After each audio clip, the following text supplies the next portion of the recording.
no fim, não adianta de nada você querer tentar filtrar, porque outra pessoa vai estar transmitindo essa transação, e mesmo que todos os nós eh, barrassem essa transação, a pessoa ainda conseguiria passar essa transação diretamente com o minerador. Fala galera, estamos de volta para mais um episódio do Better Money Podcast. Hoje um cenário novo aqui, estamos no meu novo estúdio, na minha casa nova, que ainda parece ter um papel de parede infantil. Era a brinquedoteca do bebê da família que mora aqui, donos da casa.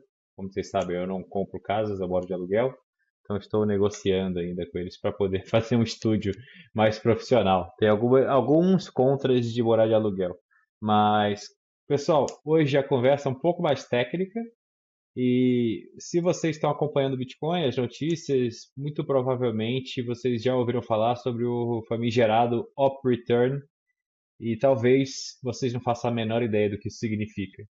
Mas nos últimos meses tem muito murmurinho por aí, então tá se falando muito de op return, de ordinals, inscriptions, e eu confesso que essa treta que está acontecendo no ecossistema do Bitcoin, tem dois lados, a gente já vai falar sobre isso, mas é um assunto um pouco denso que eu fiquei de fora durante muito tempo, tentei me inteirar, mas ainda sinto que estou boiando em grande parte. E aí eu gosto de fazer de vez em quando, vira e mexe, eu faço um episódio, como o último com o Júlio Santos e o Marcos, sobre Private Law Society, em que eu não sei nada do assunto e eu não faço pesquisa e eu venho para cá, como a enorme maioria dos ouvintes, sem saber absolutamente nada. Porque daí a gente já faz um episódio introdutório. Bom, o tema Op Return virou uma gigantesca treta, como eu falei. E de um lado, tem uma galera que diz que o protocolo deveria ser usado estritamente para fins puramente monetários e qualquer coisa, tentativa de enfiar informação de inscriptions, JPEG de macaco, qualquer coisa no bloco, é spam e deveria ser combatido. Ideologicamente falando, eu tendo a concordar com essa galera. Eu não quero que se gaste de espaço em bloco para fazer veiculação de JPEG de macaco. Use shitcoins para isso. Mas, ao mesmo tempo, tem o argumento do outro lado de que é free speech, é liberdade de expressão. Se o cara está pagando a taxa e botando a transação dele no bloco, ele deveria poder fazer o que ele quiser. E que não faz sentido, é uma loucura ficar tentando censurar.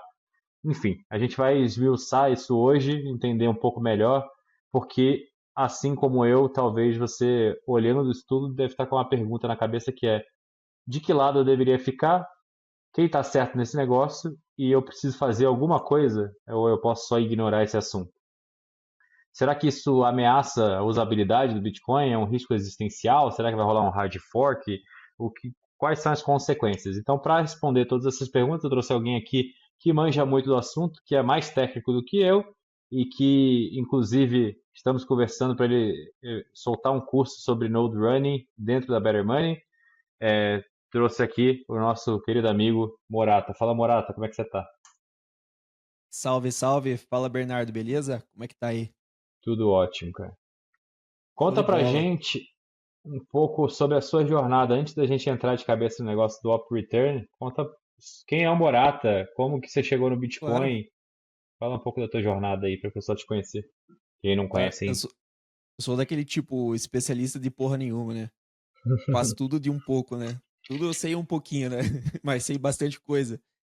Eu entro no Bitcoin lá em 2020. A princípio eu sou empresário, engenheiro mecânico, nada a ver com Bitcoin, nunca toquei em tecnologia, mas lá em 2020, através do libertarianismo, que eu entrei nessa toca do libertarianismo, eu acabei chegando ao Bitcoin. Já tinha ouvido falar desde lá 2013 e tal. E aí descobri o Bitcoin, caí na toca do Bitcoin e por consequência caí um pouco em shitcoinagem, porque eu via que muitas shitcoins ofereciam escalabilidade, que era algo que eu achava que era deficiência do Bitcoin. Depois eu vim conhecer a verdade de que não. Na verdade, você tem a Lightning para escalabilidade. E aí começa o meu aprofundamento mais na parte técnica, porque para entender a Lightning eu tive que aprender muita coisa sobre Bitcoin no geral, né? Uhum. Tanto o protocolo on-chain quanto o Lightning. E aí conheço o Diego Collin lá em 22, início de 22, começo a rodar meu próprio nó Lightning, cada vez entrando mais fundo na toca. Comecei a programar por causa de tudo isso também. Aprendi muito sobre DevOps e sobre E agora eu tô aprendendo a programar mesmo, fazer code, né? Ainda sou um programador muito amador, mas já fiz algumas coisas legais aí. Também escrevo no Substack, tenho, tenho o meu curso lá de uma ferramenta de gerenciamento de nós Lighting lá pela BRLN também, que eu sou um membro founder. E agora também fazendo é, alguns, como que falo? É, alguns programas aí, alguns serviços aí de venda de Bitcoin também. Lá com o Ojeda, lá com o Satisfaction. Ah, entendi. Você tá criando o software lá do P2P deles. Isso. Bacana. Show de bola. Cara, e como que era a sua vida pré-Bitcoin? Você virou libertário e aí você chegou ao Bitcoin, mas quem era você antes do Bitcoin? Como que ele mudou a tua vida? Cara, mudou porque eu consigo ter soberania total sobre meus fundos, meu capital, minha poupança. E além disso, ele é uma base para muito protocolo, né? Então você pode construir coisas legais por cima. Por exemplo, a PLS, Private Law Society, Uhum. onde você pode travar contratos ali é, P2P entre pessoas com um árbitro, né? Então, como se fosse uma justiça privada mesmo, o próprio nome já diz. E tudo isso você pode usar o próprio Bitcoin para estar travando esses contratos. Então, além de ser um dinheiro que vai me proteger da inflação, porque tem uma oferta pré-definida e fixada, e você tem todo um protocolo por cima que você pode desenvolver coisas para resolver problemas reais ou ajudar a melhorar ou descentralizar alguns serviços que não dependem do Estado nem da regulamentação estatal. Você faz entre pessoas, entre indivíduos. Então, até então, antes de conhecer o Bitcoin, eu não conhecia muito desse mundo que é possível você fazer, né? Não sabia que era possível ser tão soberano com dinheiro hoje em dia. E aí descubro o Bitcoin, vejo que tem essa possibilidade, e aí tudo que eu tinha em bolsa, transformei em Bitcoin em longo, tipo, de menos de um ano, já tinha tudo em Bitcoin. Só que daí eu perdi tudo, né? Hoje em dia eu já não tenho mais nada. Só tô aqui pela tecnologia mesmo. Acontece E é bastante. isso. Acabei perdendo, né? Fiz besteira, perdi tudo. É foda. A gente tem que aprender a cuidar das chaves e muita É, gente não sabe cuidar da chave direito e faz besteira. eu fui um Bom, desse. Então é isso, cara, daí estamos aqui hoje para falar da polêmica do Op Return. vamos falar então. Primeiro, antes de mais nada, o que diabos é o Op Return e qual é a função original disso dentro do protocolo? O Op Return é o seguinte, ele é um opcode da linguagem do Bitcoin. O Bitcoin ele tem uma linguagem vamos dizer que é uma linguagem de programação do Bitcoin, que é o script, ou é uma linguagem stack-based, ou seja, baseada em stacking, que você vai criando pilhas de operadores, e por isso o op vem de operadores. E esses operadores têm diversos aí. Se você procurar no Google, vai achar todos os operadores que tem. E o return significa que você vai poder adicionar qualquer dado arbitrário numa saída de uma transação. Então você vai construir uma transação, num dos gastos você joga um op return com dados arbitrários, e aí você coloca o que você quiser. Você pode pôr dados aleatórios, escrito, um texto, você pode pôr um base 64, um hexadecimal, e essa transação, esse output dessa transação, essa saída dessa transação, vai ser uma saída não gastável. Ela vai morrer ali, porém ela vai ficar na blockchain porque ela faz parte da transação, faz parte do bloco e da blockchain. Ah, a Então mensagem esse no bloco dado, Gênesis, o Chancellor on Brink, isso daí era o isso, Op Return? exatamente, um op return. Tá. Foi o nascimento de todas as transações, né? A primeira transação que na verdade não foi minerada, né? O bloco Gênesis não foi minerado, ele foi inserido e já foi inserido com op return com essa mensagem, né? E aí você pode colocar o que você quiser. Você pode pôr dados em forma de JSON ou base 64. E você pode até, que é o que os caras exploraram aí, de você fazer um protocolo por fora, que escaneia a blockchain, vê as transações que tem sobre o Op Return e segue um protocolo, ou seja, um conjunto de regras que traduzem em foto de macaco, por exemplo. O que Então você você está vai ter um falando de software. inscriptions? Isso é inscriptions? O Op Return faz parte da linguagem de script do Bitcoin. Então ele está Tá. contido na linguagem que você usa para criar transações. Então, quando você vai criar uma transação, você faz um monte de pilha de dados, e entre esses dados tem os opcodes, e aí existem diversos opcodes para assinar, para verificar, para hashear as informações, as chaves, e etc. E um desses operadores é o op-return, que você Não, pode tudo bem. construir Isso uma aí, saída. mas você estava falando sobre o inscriptions, basicamente. Você estava falando de um protocolo à parte, que aí eles. Como é que eles fazem para enfiar pro o- JPEG de macaco? Repete isso, essa parte, ficou confuso isso. para mim. A parte de você conseguir enxergar alguma coisa dos op-returns depende de você construir algo externo ao Bitcoin. Então você Certo. desenvolve um software lá que você escaneia a blockchain, as transações, tudo que tiver o op return seguindo o conjunto de regras, vamos supor, tem um ID tal, tem, sei lá, número de série tal, etc, etc. Isso vai ter um tradutor nesse software que vai traduzir, vai te mostrar uma foto, qualquer bobagem dessas, aqueles tokens que os caras estavam fazendo aí esses tempos atrás, acho que um ano atrás mais ou menos. É tudo por isso. Só que tem um detalhe, né? Na verdade, bem na verdade, é possível fazer isso com o Op Return, mas o que eles usam tá no Witness e a gente pode chegar nisso depois. Mas, a princípio, o Op Return é isso. É só um campo que você pode enfiar qualquer dado arbitrário e ele não vai ser gasto. Tipo, você Tá. pode até fazer um gasto numa saída, mas nessa saída que vai ter o Op Return vai ficar, vai ser um gasto zero. Você não vai conseguir gastar a partir dali. Tá. E aí, ouvindo esses debates, essas tretas, eu tendo a sempre concordar com um lado mais ideológico do maximalismo. É, o Luke Dasher é o cara que está encabeçando isso, né? Tentando tipo, censurar e tirar o spam, que ele considera o spam dos blocos. E tem muita gente, tipo o Nutz Van Holm, que tem um podcast que eu gosto e concordam, o Sensamol, concordam que esse spam deveria ser combatido. E aí, do outro lado, tem um argumento que não faz sentido combater. Qual é esse argumento e de que lado você se encontra mais? Assim? Você acha que isso que está sendo feito hoje com inscriptions, com ordinals, é uma distorção da proposta original do Bitcoin e deveria ser combatido? Ou não, deveria ser liberado? Ou deveria ser combatido, mas não dessa forma? O que você tem a dizer sobre isso? Tá. Eu vou chegar nisso no Tá final bom, dessa minha fala, então. manda ver. É o seguinte, então eu expliquei o que é o Op Return e o que é possível fazer. O que foi proposto agora, recentemente, acho que faz um mês já, um mês, uns 2 meses talvez, foi um cara lá nas discussões do Bitcoin, propôs a remoção do limite de você setar lá, tipo, o limite de 80 bytes que é atualmente, e já foi 40, tá? No passado, depois alteraram para 80. O cara propôs retirar esse limite por padrão.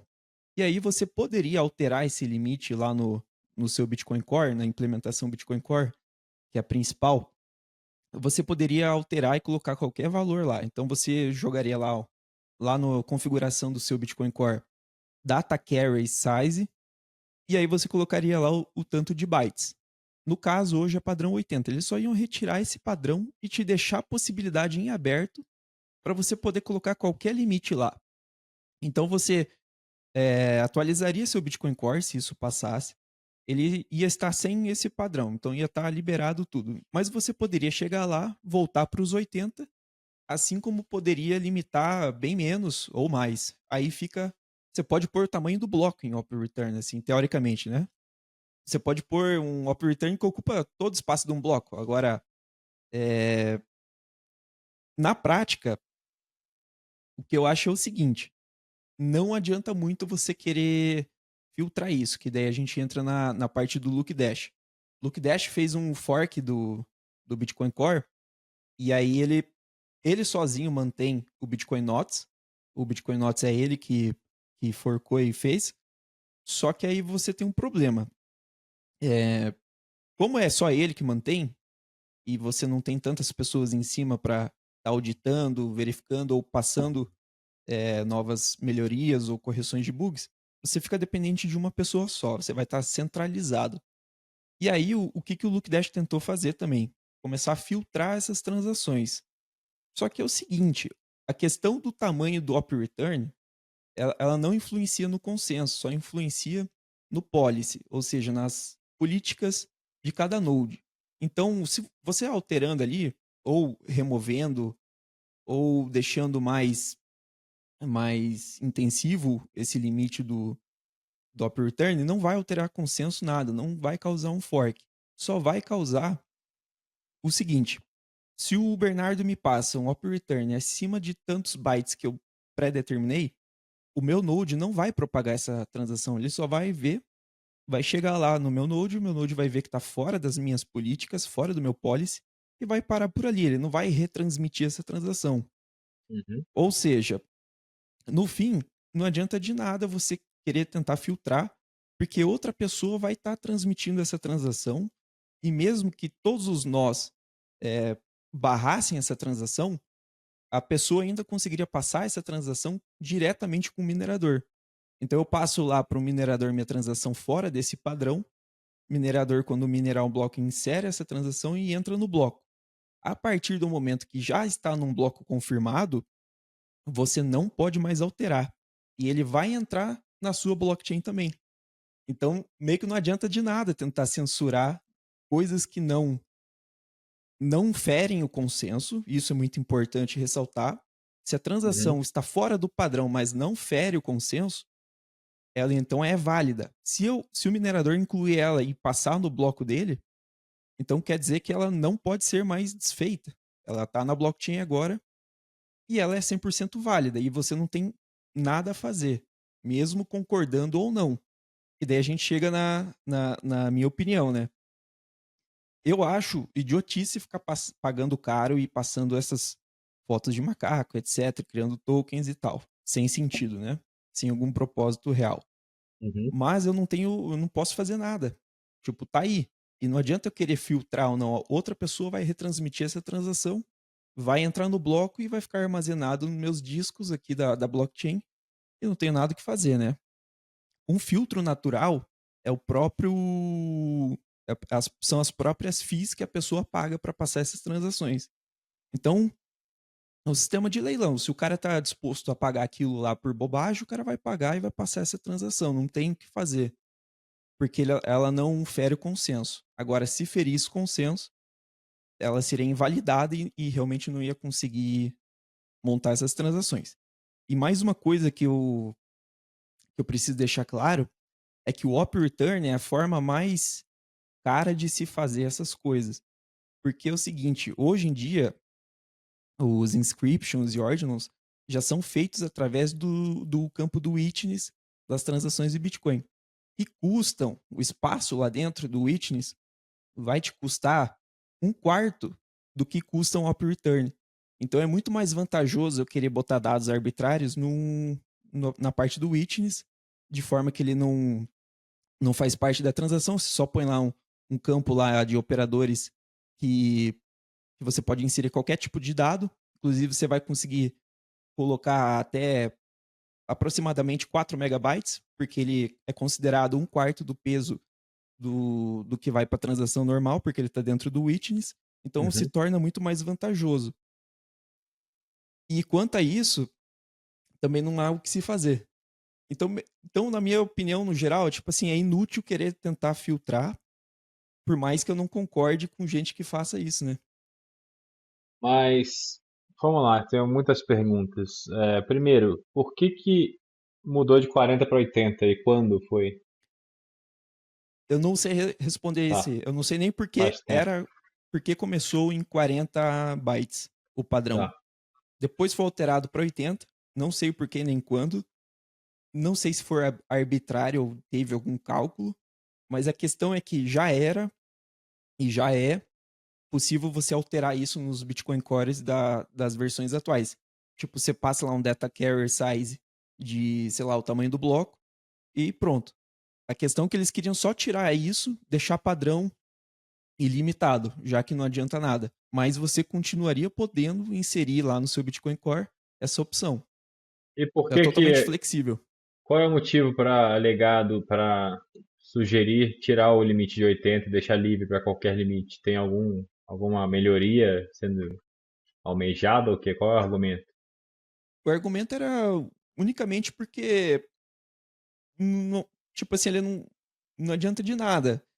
Você barrando em 80 ali, você igual pode aumentar para o máximo permitido, que seria teoricamente o tamanho do bloco.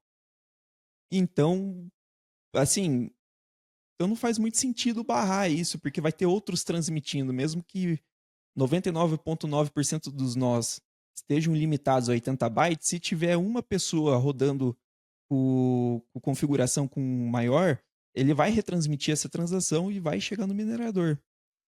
Tá? Que mais que eu ia perguntar? Então, 40 por 80, porque sugerir 80. Então, ao seu ver, o que que o Luke Dash está fazendo? Tipo, ele está comprando uma treta com moinhos de vento, de fazendo um negócio que não faz sentido algum, à toa, Sim, para chamar atenção, é o quê? sim, eu não tiro o mérito nem e nem, tipo assim, o que ele tá fazendo é totalmente válido. Que é você focar em Ideologicamente fazer a falando, sua. ele quer que os Claro. spammers se fodam, e eu também, sim. É, exatamente. Tipo assim, pra mim, lógico que essa não é a realidade, mas pra mim, qualquer transação que não seja minha é spam. Só que contra Uhum, isso eu não tenho o que fazer, né? Eu não uhum, tenho como censurar todo mundo. E essa é, graças a Deus, o Bitcoin é assim, né? Então o que o Luke tá fazendo é totalmente válido, com certeza. Fazer a própria implementação dele, etc, etc. Agora, o problema, cara, é, por exemplo, que eu vi muitos influenciadores e pessoas mudando, migrando pro Notes sem antes ter noção disso. E aí pode ser um problema, porque essas pessoas que migraram pro Notes, assim, do nada, da noite pro dia, estão correndo um risco porque elas não sabem o que o Look Dash pode estar passando lá no, nesse código e pode estar rodando um node lá que daqui a pouco mais, se tiver alguma coisa que interfere no consenso, elas podem causar um split local. Então o node delas vai estar diferente da rede principal e aí ela vai ter uma inconsistência ali na hora de fazer um pagamento ou recebimento, né? tá. E tem algumas pessoas alegando que quem, tipo, está criticando o uso do Op Return para outras finalidades está sendo contra a liberdade de expressão. Você acha que isso faz sentido ou você não tem. Esse argumento é mais, tipo, tanto faz, deveria ser banido, se possível, combatido o spam, porém, foda-se, porque não dá para combater. É uma perda de tempo que a gente está fazendo. Isso. Eu acho que é uma Tá? perda de tempo tentar filtrar. Porque já existe o filtro natural, que é a parte de você ter que pagar para incluir no bloco.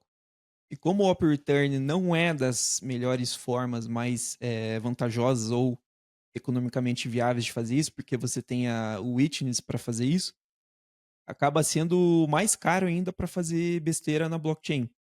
Então, assim, o dinheiro não é infinito, não conseguiriam fazer, sei lá, gastar infinito em transações com Op Return. Alguma hora o dinheiro acabaria e o spam acabaria. Assim como já foi, né? Teve o pico aí de fees rates aí nos últimos 2 anos. Foi um Agora mesmo absurdo, puta né? vazia, Chegou. tá super barato de transação. Tá Exa 5 sats, exatamente. mas baratinho. Exatamente. Então, assim, tem um filtro natural que são as fees on-chain. Você vai ter que pagar para o minerador incluir lá no bloco, né? Agora, tentar filtrar não vai rolar, porque sempre vai ter alguém que vai passar essa tua transação. E se ninguém quiser passar, igual a pessoa pode contatar direto o minerador para incluir no bloco. E existe alguma possibilidade futura, almejada, alguma forma de tirar esses caras? Tipo, de impedir a rede do Bitcoin de ser usada para qualquer tipo de transação que não seja puramente monetária, transações de Bitcoin? Ou não tem nada no radar e é impossível, é uma tentativa, vai ser sempre frustrado, porque são Provavelmente bits. impossível. Olha, não digo impossível, mas quase impossível, porque você pode criar protocolos em cima sei lá, qualquer tipo de dado. Então, você pega padrões de dados e forma um protocolo à parte e aí você está enxergando a parte do Bitcoin. Então, assim, o Op Return é nativo do Bitcoin. As macaquices que fazem com isso e movimentam on-chain só são vistas fora do Bitcoin, através de outro software, de outra implementação, outro protocolo que consegue enxergar isso. E aí você não sabe se estão usando para fins monetários ou não, né? Mas Mas que se estão. tivesse, se o up return tivesse limite de zero e fosse algo engessável, aí os caras fariam no tal do witness. O Daria pra problema é que, assim, combater ó, isso de alguma forma? Não? o único jeito de tirar toda a macaquice, talvez hoje, que eu saiba, seria tirando o witness e tirando, ou pelo menos os operadores que permitem colocar dados arbitrários no witness, ou o operador op return. Porque só mexer na questão de deixar o limite lá da configuração do seu core em zero Uhum, não sanaria essa coisa, porque o operador ainda existe. Outra uhum. pessoa poderia criar uma transação, copy return e passar para um minerador inserindo o bloco quando ele achasse o bloco. Então acaba sendo inútil todo mundo colocar zero. É. Porque É, ela não faz parte do consenso, né? Faz parte de policy e policy da mempool ainda, né? Cada node tem sua mempool local e uma das regras é essa, do tamanho que você vai retransmitir transações que contém esse op return. você viu um argumento em algum podcast, não me lembro qual, que o cara falava, tava no lado do Luke Dash, tá? E basicamente ele tá falando, não é porque é impossível acabar de vez com o spam que a gente deveria abrir as pernas e deixar o spam comer solto. E eu tendo a concordar, só pegar o exemplo do e-mail. Se você simplesmente não usasse um filtro anti-spam no seu e-mail, você não conseguiria usar e-mail, porque seria spam o dia inteiro. Se você entrar agora no seu Gmail lá e for na parte de spam, você vai ver que tem uma quantidade absurda de tranqueira, de lodo que vai acumulando ao longo de anos. Se não fosse o filtro anti-spam, não daria para usar a rede. Existe um risco semelhante no Bitcoin, do negócio ficar inutilizável de tanta tranqueira que os caras começaram a enfiar, ou não? Não, não, não. Eu entendo o argumento, entendo que pode ser algo pessoal deles, mas assim, como você precisa gastar dinheiro para incluir essas transações, quanto mais dados você inserir, mais você vai ter que gastar. E o op return é A muito barreira caro já para é fazer isso. monetária. O cara vai ter A que primeira botar barreira dinheiro do já é bolso. essa. E não adianta você querer filtrar se igual vai entrar no bloco, igual você vai ter que armazenar isso. Porque ele vai para a blockchain. E a blockchain você tem que armazenar. Uhum. E aí, diferente do Witness, que tem implementações antigas que não tem o Witness, ou seja, o Witness é retrocompatível, você consegue rodar uma implementação antiga sem enxergar o Witness. Ok, beleza. Mas com o Op Return não tem isso, você não consegue, né? Se tiver lá na sua transação, tiver no bloco, independente da implementação, vai estar lá, você vai estar armazenando aquilo lá. Então, querendo ou Então, não, você vai assim, ter que armazenar o JPEG de macaco dos outros, não adianta espernear. isso, exatamente. Assim, aonde que vale a pena você colocar um limite, talvez, que acontece até. Vou dar um exemplo onde acontece um tipo de filtro. Quando a fee on-chain não tá. Quando tá absurdo, assim, não começam a podar transações que estão pendentes, com fee rate baixa, Sim. é mais ou menos essa a ideia. Porque cada node tem uma mempool, e essa mempool fica guardando as transações ali, tem as transações pendentes. E isso ocupa um espaço, e geralmente usa-se memória RAM para fazer esse armazenamento das transações pendentes.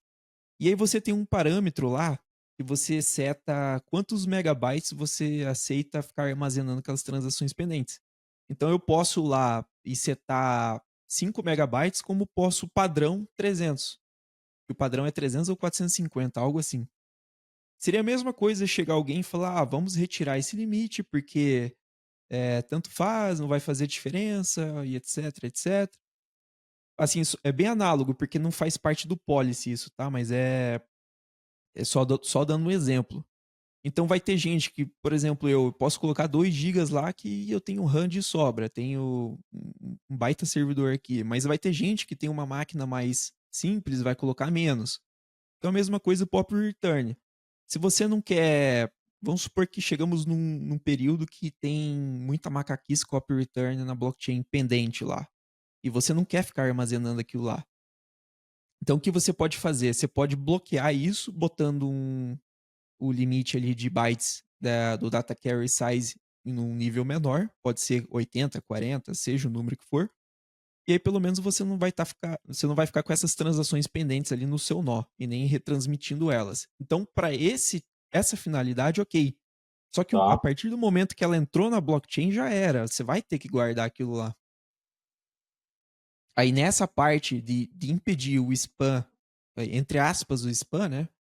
Porque, querendo ou não, o cara tá pagando, né? Então, assim, é que nem eu falei antes. Tudo que não é minha transação é spam.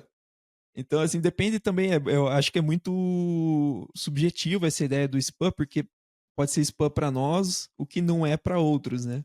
Aí eu ia Mas, tendo. assim, É, claro, que vai ter gente que vai achar que macaquice na blockchain do Bitcoin é algo legítimo. Tem uma porrada de exato. gente que. Mas eu não concordo e eu deveria ter o direito de fazer meu node, minhas regras Isso. e falar assim: não quero essa porra aqui no meu node. Agora, Agora, assim, qualquer só, transação que não é minha, eu já discordo, porque para que as minhas mas transações sejam válidas, as outras pessoas precisam poder transacionar isso, também. exatamente. Mas você vê que o que eu considero spam não condiz com a realidade, né? Uma coisa é o que eu gostaria, outra coisa é a realidade. Sem. Ainda bem que o Bitcoin é assim, né? Ainda bem que o Bitcoin não aceita a minha opinião de que todas as transações são scam, independente da minha. E ainda bem que o Bitcoin é assim, porque daí a gente não tem um ambiente censurável, né? Totalmente Uhum. descensurável, né? Incensurável, aliás. Então, assim, a partir do momento que entrou na blockchain, você vai ter que guardar, não tem o que fazer. Então, isso não tem como mudar, não tem como barrar. O que Tá você bom. pode fazer é que nem eu falei antes, que é para essa finalidade de não ficar guardando na sua mempool ali, não ocupando recursos seus de hardware, você pode limitar para não retransmitir, não ficar guardando ali. Tipo, ok, é válido, mas não tem como barrar 100%. E o que que E o assim, afegão médio precisa fazer relativo a nada. isso? Nada. Só ignorar esse Nada, assunto. porque, inclusive, atualizando, ah, essa proposta foi negada e foi barrada, cancelada por ali por enquanto, justamente por causa desse tanto de polêmica que gerou, né?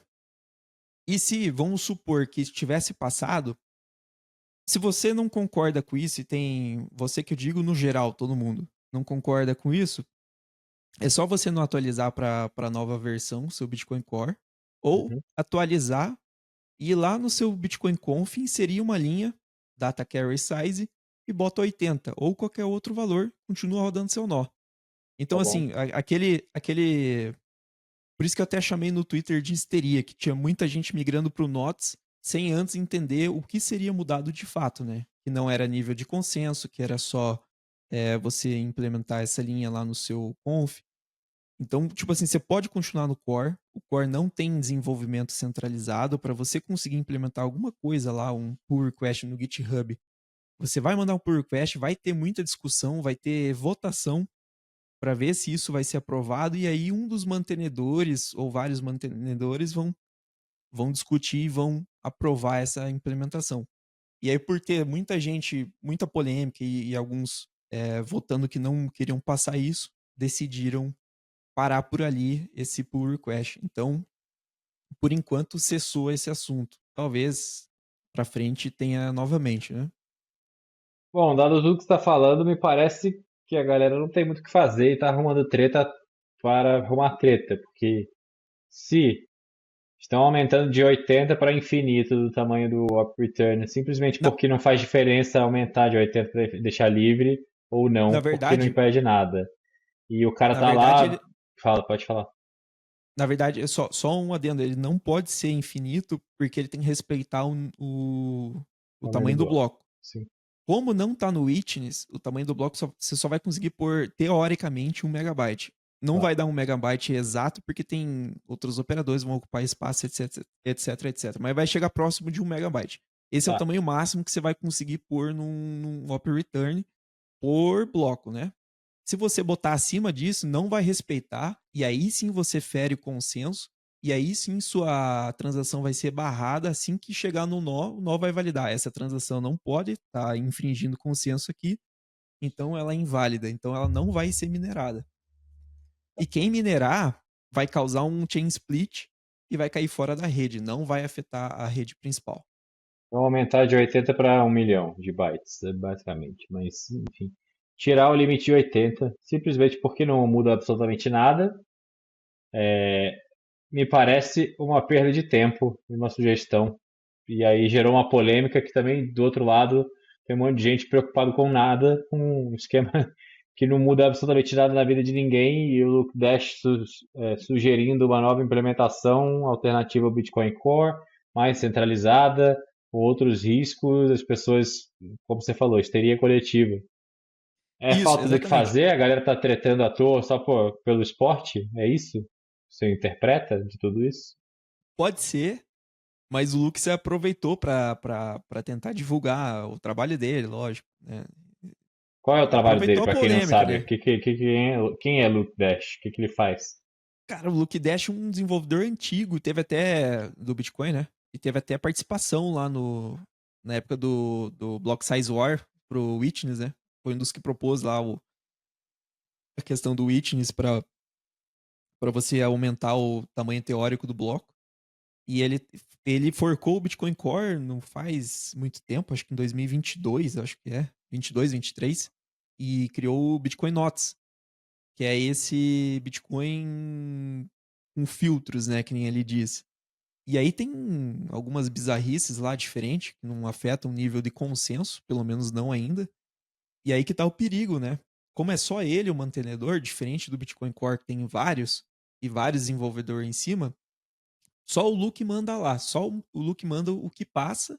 Tipo, você pode até propor uma mudança, mas só o Luke que vai decidir, vai aprovar ou não. E aí que mora o perigo, né? Se ele mexe alguma coisa por descuido ou por, sei lá, por má fé mesmo, que infringe o consenso, te causa um chain split local, você pode ficar fora da rede principal do Bitcoin, né? Mas ele não poderia crescer e se descentralizar, botar mais gente para como Pode, mantenedor? pode, com certeza. Com certeza pode fazer isso. É open source, né? Agora é questão dele abrir, né? Assim como pode vários grupos e outras pessoas criarem sua própria implementação, né? Até tem isso. Até só não são muito conhecidas, né? Acho que tem gente começando já a fazer novos tipos de implementação. Aquele. Acho que é o Utrex ou o Floresta lá, é um tipo de implementação também. Por exemplo, né? Ah, Eu acho totalmente válido ter várias, tipo, igual a Lightning. A Lightning tem várias implementações que conversam entre si, seguem especificações de um protocolo para poder ter retrocompatibilidade entre elas, mas você pode escolher qual implementação, e cada implementação tem um grupo de desenvolvedor, e aí pode ser tanto privado quanto voluntário, né? E descentralizado ou centralizado. mas o Luke Dash, ele deu algum motivo, alegou alguma coisa, argumentou para criar o Notes e focar Foi. e censurar transações? Qual é o argumento dele para ele fazer tudo isso? A motivação dele é essa questão do spam mesmo. Acho que surgiu lá em 2022, 2023, no primeiro spam lá, no primeiro, quando as Fusion Chains dispararam lá, eu não lembro o que que veio primeiro, se foi Inscriptions ou Ordinals. Uhum. Foi um desses protocolos aí que encheu a mempool lá e subiu as fee rates. Foi a partir daí que ele começou esse fork e essa propaganda anti-spam filtros, né? Mas E você na estava verdade, falando que como. é inútil, o que ele está fazendo não vai servir para Isso, nada. exato, é tipo enxugar gelo. Você localmente pode não estar retransmitindo transações que tá fora da sua política, fora do seu policy, mas alguém vai aceitar, algum minerador vai incluir no bloco porque ela respeita o consenso. E aí, a partir do momento que se confirmou na blockchain, já era. Você vai ter que armazenar aquilo, né? Uhum. Certo. Cara, ok, tenho um pouco mais de clareza sobre o assunto. Me parece uma perda de tempo do cacete ficar discutindo entre um lado e outro. Os dois lados estão perdendo tempo, a gente deveria só ignorar o tema, mas agora foi arquivado, então É, agora não vai mais se botaram discutir para debaixo. aumentar de 80 para livre. Vai ficar. Isso, exatamente. Agora vai, por exemplo, vai ficar debaixo dos panos, não sei se volta essa discussão, mas Uhum. resumindo isso, é uma Você tem uma alteração, teoria de por que deu tanta polêmica, um assunto tão aleatório? sim, provavelmente alguém se aproveitou, não sei se partiu do Look Dash, alguém talvez mal interpretou e aí foi primeiro para os influenciadores que talvez começaram a divulgar esse tipo de mal informação, né, desinformação, É, em eu vi vez de o explicar Preston o Pysh falando que tava rodando Bitcoin Notes, eu vi uma galera exato. brigando por Por causa isso, disso. por isso que eu considerei até histeria, porque se eles fossem atrás de entender qual que era realmente a proposta e que isso na prática não mudaria nada, que eles teriam possibilidade de alterar e voltar para 80, eu acho que não teria essa histeria, que foi mal divulgado mesmo. Foi divulgado como se fosse a nível de consenso, ou que realmente, sei lá, fosse denegrir de alguma forma, facilitar os, entre aspas, spams, né? Tá, bom, já tiramos esse assunto da frente, então nem é mais assunto atual, beleza. Obrigado pelas explicações, agora tá mais claro o que que aconteceu. Cara, conta um pouquinho pra galera do seu conhecimento que você foi acumulando aí sobre Node Running e o que que você roda, aonde, que hardware, como que funciona tudo. E aí a gente pode dar uma luz também sobre o curso que vem aí pela frente, que você já preparou, eu estou revisando e fazendo aqui as aulas. Acho que está muito legal e que em breve a gente vai lançar aqui na Better Money. Para quem muitas pessoas já me perguntaram se eu não ia lançar um curso sobre como rodar o seu nó. E cara, eu não sou a pessoa certa para isso. Eu ia fazer um curso meia boca e é muito melhor dar para os especialistas fazerem com mais qualidade, mais denso. Então conta aí para a galera como que quando você começou essa jornada mais técnica, quando você começou a rodar o seu nó e o que que você faz hoje em dia. Claro. Só, primeiramente, eu não sou bem especialista, não. Eu Uhum. entendo. Tem gente que entende muito mais que eu aí, né? Ah, Qualquer sempre tipo de tem, assunto, né? sempre Mas tem. eu comecei a questão do Node, eu comecei. Logo que eu comecei a entrar na toca 100% Bitcoin, que eu saí das shitcoins, né? Uhum. Foi um pouco antes até de conhecer o Diego Collin e a Lightning. Eu vi que para eu estar 100% Bitcoin, eu precisaria de um Node, né? Porque o que acontece? Quando você não tem seu próprio nó, você tem que confiar no nó de terceiro. Sim. E aí começam os trade-offs, que a primeira coisa que o Bitcoin te ensina é que você não precisa confiar nos outros. E aí, logo numa coisa essencial, você vai lá e confia no outro. E o que pode te trazer de problemas isso, né? Eu usar o nó do Bernardo, por exemplo. Pode ser que o Bernardo caia num chain split por causa de alguma cagada que ele fez, não sei. Ou má fé dele. Explica o que é um chain split, para caso as Chain pessoas split estão ouvindo e falam que porra é essa? é que as pessoas provavelmente devem entender como hard fork. Tá bom? O hard fork vai causar um chain split, né? Uhum. É causado pelo chain split, que você vai infringir o consenso e se você minerar um bloco assim, ou você entrar uma validação fora do consenso do seu nó, você cai da rede principal, vai criar uma rede paralela. E não vai ser principal, porque a principal é a que mais vai ter hash rate, né? A maior poder computacional é sempre a principal. Esse é o consenso de Nakamoto, né? É a Sim. base do Bitcoin.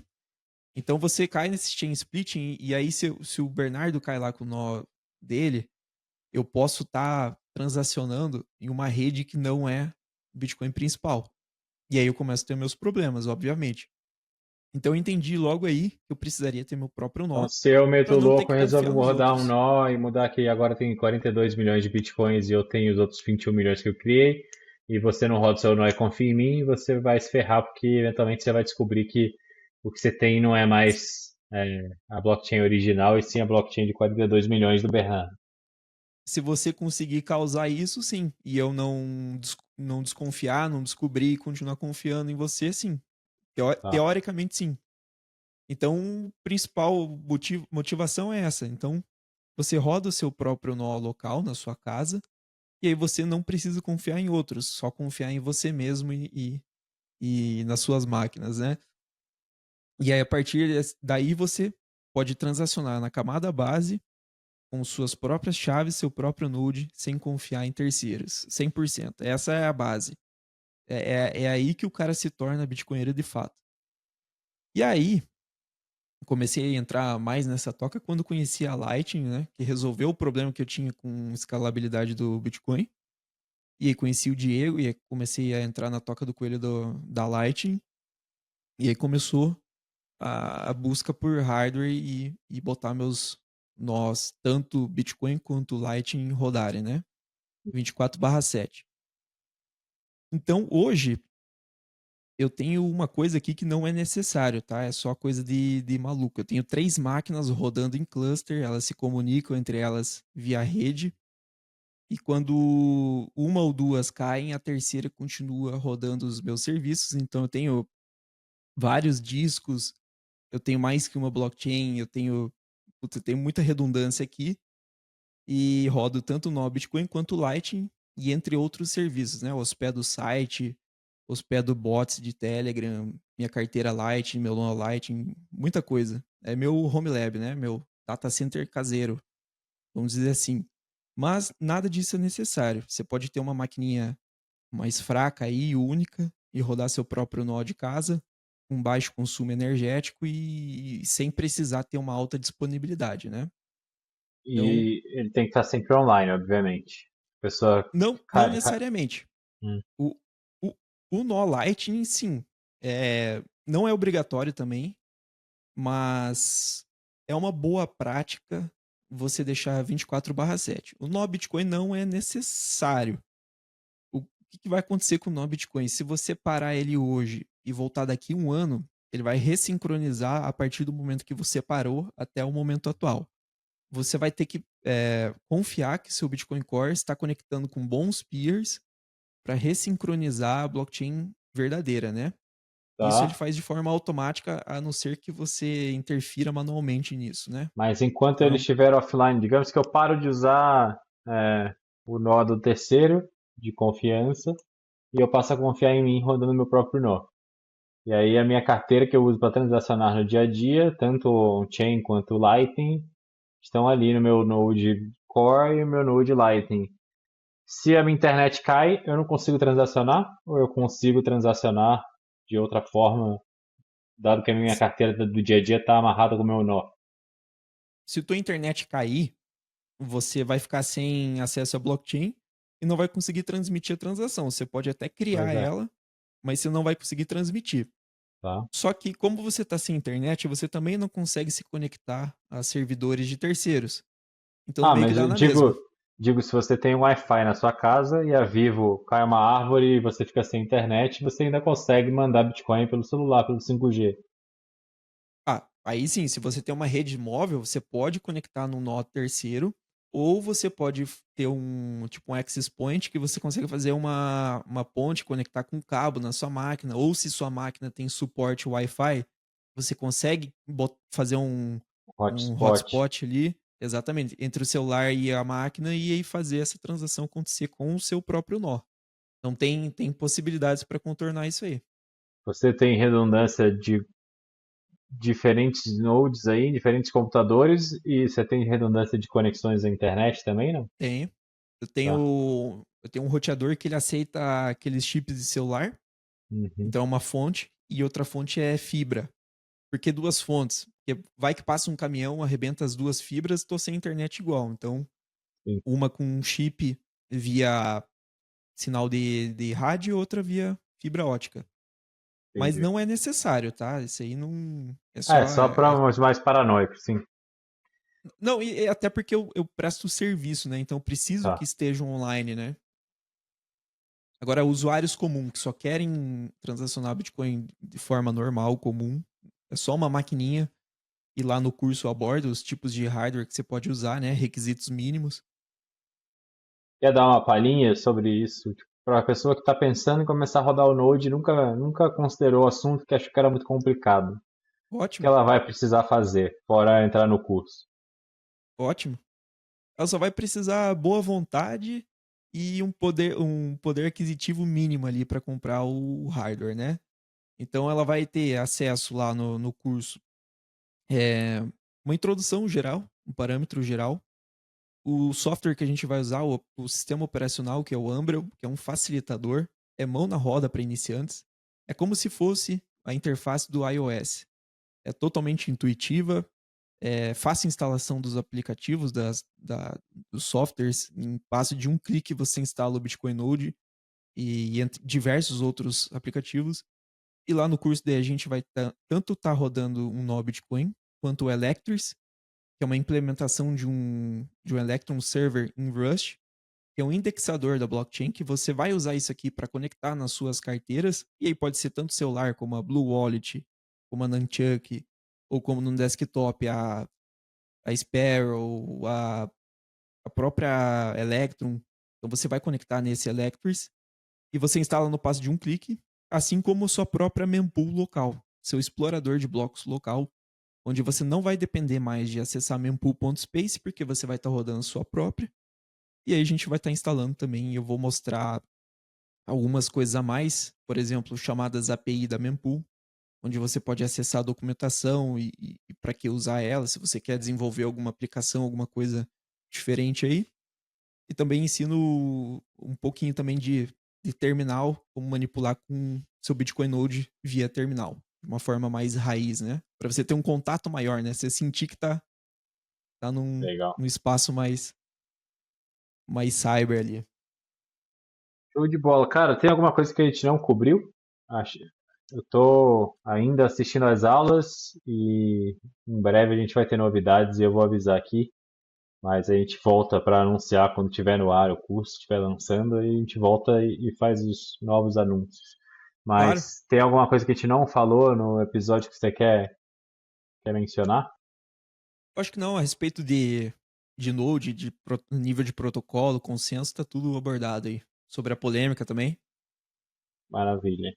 Em resumo, é isso. Não foi nada pra frente, não precisava de tanta histeria e muita coisa foi mal propagada, né?